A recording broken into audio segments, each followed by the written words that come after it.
ערוץ הכלכלה של ישראל, סוגרים שוק, אנחנו ממשיכים. 12 הימים של מלחמת ישראל-איראן והסגר האווירי המוחלט על ישראל העלו שוב לסדר היום את ההסתמכות של הכלכלה הישראלית על שילוח אווירי, כמעט בכל אספקט של המשק. אנחנו רוצים לדבר עם מנכ"ל DHL אקספרס ישראל. שלום יונתן איבגי. שלום, תודה. ספר לנו קודם כל על החברה שאתה עומד בראשה מפברואר, קודם כל על DHL ישראל. יחסית טרי, מפברואר, אתה צודק. חברה מדהימה, אני יכול לדבר על זה שעות ולא נעשה את זה.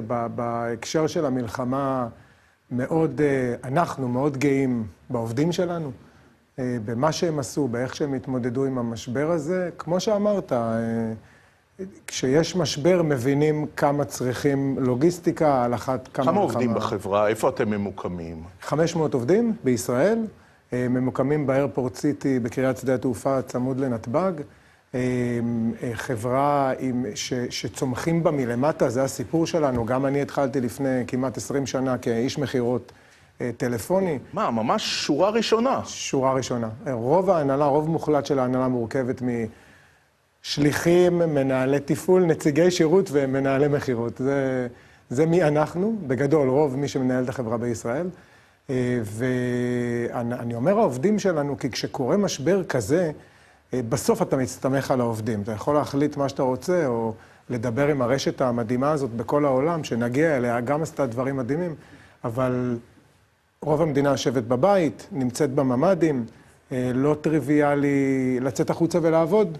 אנחנו חברה חיונית, ותמיד אנחנו, ממש כמו השיחות בצבא, תמיד אנחנו נפעמים מזה 7 בבוקר, 100% כוח אדם, לא משנה, היו טילים או שזה היה סתם איזשהו יום שלישי. לא, והסיפור של הטילים הוא סיפור, מפני שאתם יושבים על הכוונת של האיראנים, גם על הכוון של החות'ים. אנחנו יודעים שמכוונים לנתב"ג. על פי פרסומים זרים, האזור נוטה להיות מטווח, נכון, הוא עם סיכון יחסי. אצלכם קשה לעבוד מהבית.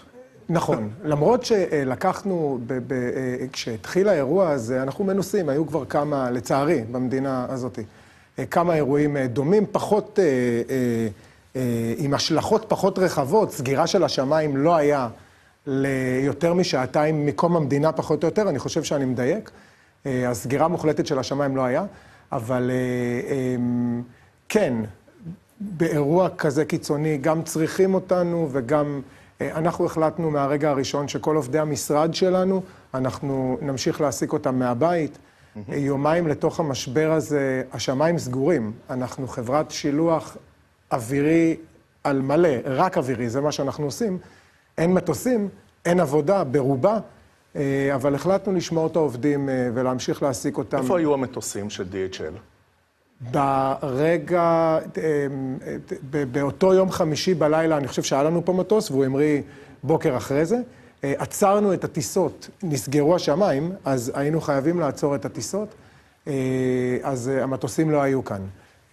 את כל ההברחה של המטוסים בשעות שלפני, זה יותר החברות תעופה שמטיסות נוסעים, שבאמת היו פה עם כמויות, ובאמת כל המטוסים נעלמו. כן. ספר לנו, כי אנחנו יודעים שחלק מהדברים שאנחנו מזמינים מכל מיני אתרים, לפעמים זה מגיע במטוסים ייעודיים, ולפעמים זה מגיע בקרגו של מטוסי נוסעים. נכון. גם DHL משתמשת במטוסים, נקרא לזה, רגילים, כדי להעביר חלק מהשילוח האווירי שלה, או שהכל הוא על המטוסים שלכם? חד משמעית לא, וזה כל הגדולה בעצם במוצר שלנו, אנחנו לא תלויים באף אחד, לא מתוך אגו, אלא מי שמשתמש בנו, יצואנים, יבואנים, או כל עם ישראל ביבוא האישי שאנחנו מדברים עליו לא מעט, רוצה לקבל מהירות. המהירות הזאת אפשרית רק כשאתה שולט בכל השרשרת, אנחנו משתמשים רק במטוסי מטען, חלולים, ורק שלנו, של הרשת שלנו. הזכרתי 12 ימים של סגר אווירי על ישראל. איך זה בא לידי ביטוי ב-DHL? מה אתם עושים בימים האלה? אז קודם כל, זה באמת אירוע שלא קרה. אז גם התוכניות הכי קיצוניות שלנו, הם ליטפו את העולם הזה, אבל לא באמת אפשר לשרוד שבועיים עם מרחב אווירי כמעט סגור ממש ב-99%. אז קודם, די מהר הכשרנו לעצמנו כמות מינימלית, תקרא לזה, יחסית קטנה בהשוואה לכמות הרגילה שלנו, של מקום על מטוסים של אחרים. כן, עשינו את זה הפעם, כאקט מאוד מהיר, כדי להצליח לתפעל משלוחים מצילי חיים, או דברים קיצוניים שהממשלה הייתה צריכה. אז כן דברים נכנסו ב-12 יום של הסגר האווירי. ב-12 יום האלה ב-DHL דברים נכנסו ויצאו, אבל אם לנסות להעריך את זה באחוזים לעומת הנורמה, 5% ממה שיוצא ו5% ממה שנכנס. אז מה DHL הכניסה בימים של הסגר האווירי? את המטענים הרגילים שחיכו ללקוחות הרגילים שלנו שהיו נמצאים בעולם. אנחנו כערך מוביל אצלנו בחברה לא עושים תעדוף ולא מוכרים למרבה למחיר. אז באותם ימים הבאנו את הכמות של מטענים שנתקעה בחול בסוף שבוע הראשון כתוצאה מהסגירה. בצד ההופכי ביצוא התחלנו להוציא את הדברים שאספנו אותם גם בתוך המלחמה. ואת זה אתם הכנסתם? כן. לא על מטוסים שלכם? לא על מטוסים שלנו, באמצעים שהצלחנו להשיג. בשלב מאוחר יותר... ובאמת נכנסו גם איברים להשתלה? כן. איברים להשתלה ב-12 הימים עדיין עשו את דרכם לתוך ישראל. נכון. אתה זוכר מאיפה? זה מגיע מכל מיני מקומות בעולם, זה לא יעד קבוע, כי זה איפה שמוצאים כן, את האיבר הנדרש, אבל זה קצת חריג, אבל כן, זה קורה באירועים כאלה כמו מלחמה, זה קורה, הכל משותק, וגם בדיוק כמו שאתה מציין, אולי הצופים לא יודעים את זה, בשגרה, קודם כל ישראל היא מדינה של בין 150 ל-200, 250 טיסות ביום, כל הדבר הזה. מתוך המספר הזה בערך 10 מטוסים, הם מטוסי קרגו, כל היתר הם מטוסי נוסעים. המטוסי נוסעים האלה נוסעים משלוחים, כסף מזומן או מה שצריך בבלי שלהם.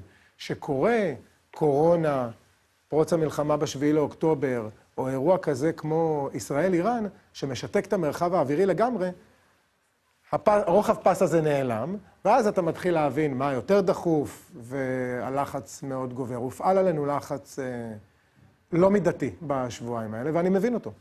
עכשיו, אם נתייחס אליך רגע כאל מנכ"ל חברת תעופה, אז מיד עם פרוץ הפסקת האש, המטוסים תיאורטית יכולים לחזור. ראינו בחברות התעופה שהצוותים לא הסכימו. ראינו בחברות התעופה שלקח הרבה זמן. אצלכם, מהר, נדמה לי 9 מטוסים תוך זמן קצר הגיעו לישראל. איך הצלחת לשכנע אותם?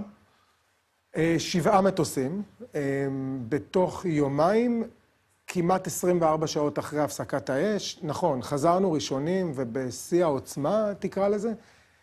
זה עובד אצלנו קצת שונה, זה לא מס שפתיים, אני מתכוון לזה ברצינות. אנחנו לא צריכים לשכנע אותם, כל עוד זה לא בטוח לנחות בישראל ב100%, אנחנו מרימים את היד ואומרים להם לא להגיע. אז באיזשהו מקום צריך עצבים מברזל לקבל את ההחלטות האלה, אנחנו לא בוויכוח איתם אם להגיע או לא. בגלל שאנחנו תמיד מחכים לרגע הנכון ומאוד זהירים, וצריך להגיד את זה, יש לנו מערכות יחסים מאוד חזקות, לא רק שלי, גם של קודמי בתפקיד, המנכ"ל הקודם, סמנכ"ל התפעול שלנו, ניסים, איש מאוד מוכשר, עם מערכות יחסים מאוד ענפות עם כל אני שאל את זה בצורה מפורשת, יונתן, וכמה זה משמעותי שהחברה היא גרמנית? סנטימנט הוא שם, הסט חוקים ואתיקה ונהלים שמתבססים עליהם הם של מדינת גרמניה. ומי היו הטייסים הראשונים של DHL שנחתו? יפה שאתה שואל. בגלל הנושא הזה, תראה, בסוף יש טייסים. בכל מטוס יש 2 טייסים, 2 טייסים. אנחנו לא עם טיסה ביום. אנחנו חברה של בין 2 ל3, אפילו 4 לפעמים. טיסות ביום זה הרבה טייסים. יש פה אקט של ביטחון, יש פה אקט של ביטוח, אקט של אחריות.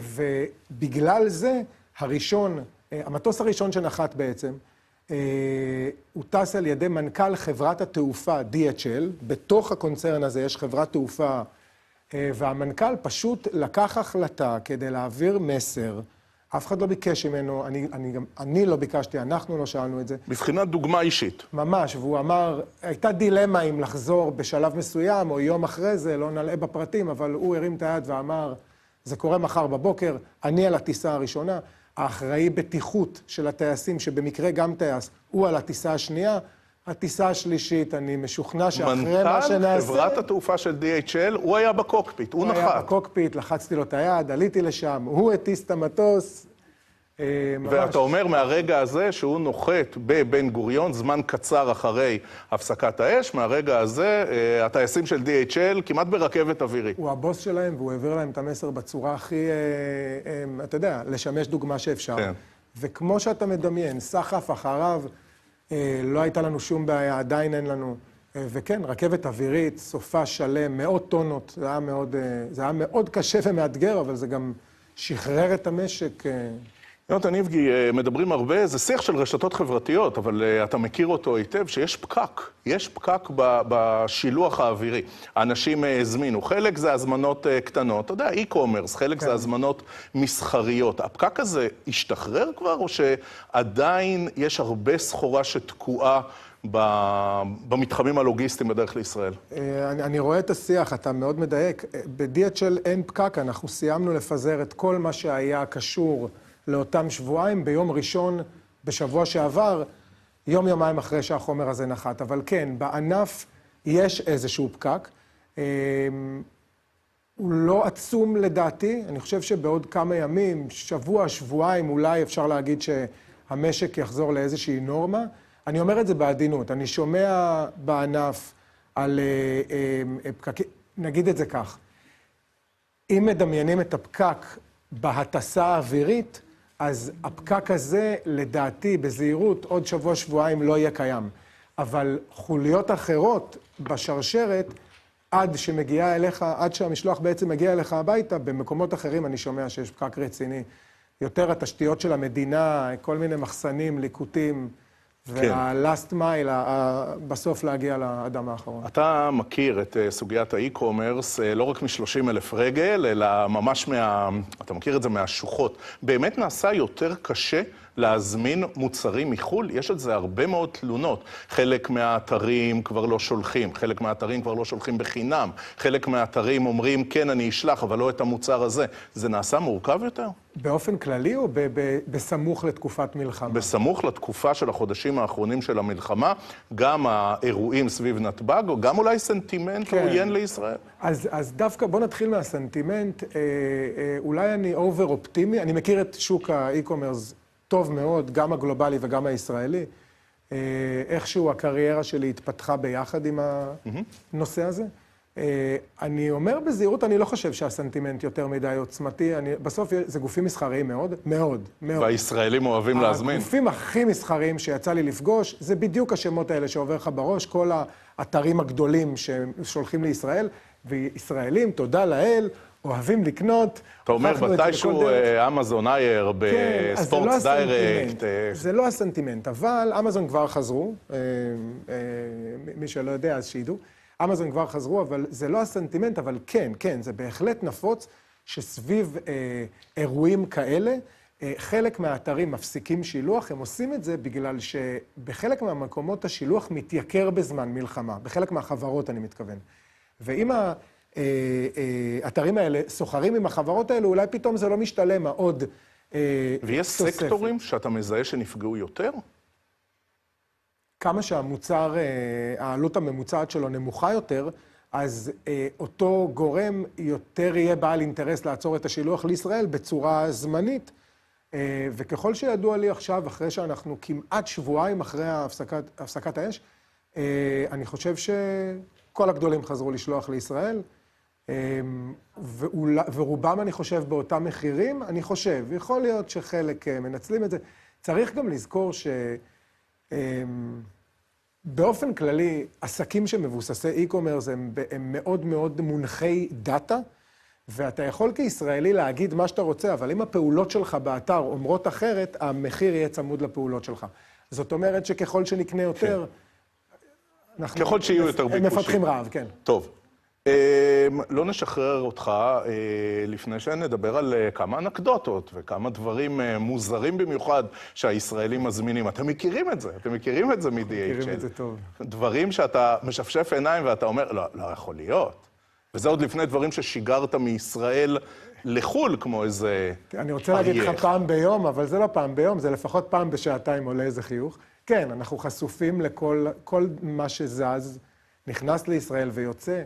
אנחנו שומרים על פרטיותם של כולם, אבל באופן כללי, כן, אנחנו רואים דברים מאוד מוזרים.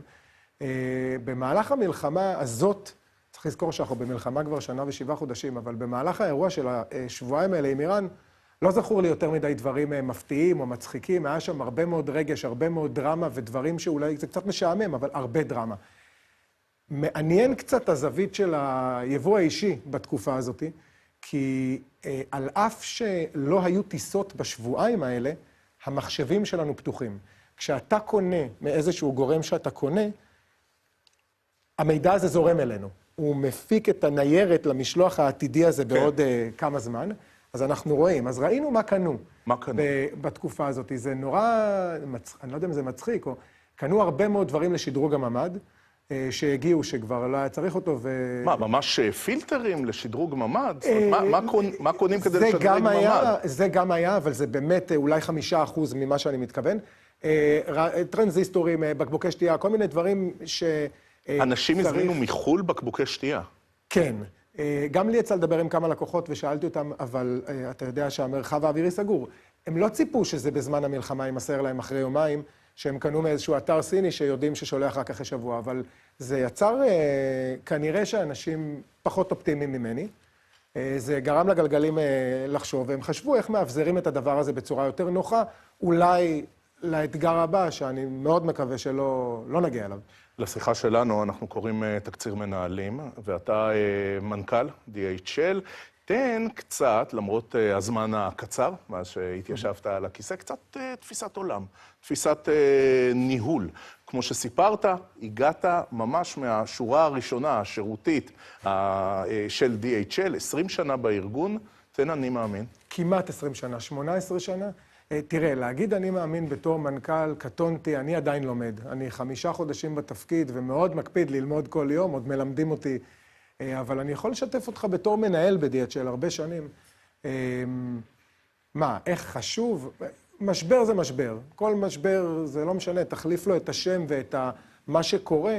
האלמנטים... אתה יכול להביט ב5 חודשים אחורה על החלטה משמעותית שקיבלת, מפני שנכנסת בזמן מלחמה, קיבלת אירוע שלא היה מעולם סגירת התחום האווירי של ישראל.